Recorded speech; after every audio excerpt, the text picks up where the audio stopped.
បើរ៉ប្រូយើងលក់ម៉ាស៊ីនលាងឡាននេះចូល3-4ឆ្នាំហើយបងប្អូន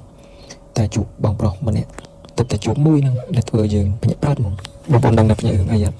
គឺគាត់ទិញឈុតម៉ាស៊ីនលាងនេះទៅប្រកេនបច្ចៅអតិកាវត្តគាត់ថានឹកឃើញក៏ញញឹមដែរបងប្អូនសម្ដែងចេញនៅសមានចិត្តជ្រះថ្លារបស់គាត់ណាហើយក៏ខ្ញុំជឿថាมันមានបងប្អូនណាដែរគាត់នឹកឃើញតែទិញអានឹងយកទៅប្រកេនលោកដែរភាគច្រើនគឺប្រកេនតែរបស់ឆានមានភេសជ្ជៈអីផ្សេងៗចឹងអញ្ចឹងបងប្អូនសាកសម័យមើលថាបានប៉ុណ្ណាហើយបើសិនជានេះយើងអាចទិញលក្ខណៈជាឈុតលាងបែបនេះជូនដល់ឪពុកម្ដាយឬមកក៏ហ៊ុនយើងអីចឹងណាគាត់មានឡានមានម៉ូតូជិះហ្នឹងគឺគាត់សប្បាយចិត្តហើយ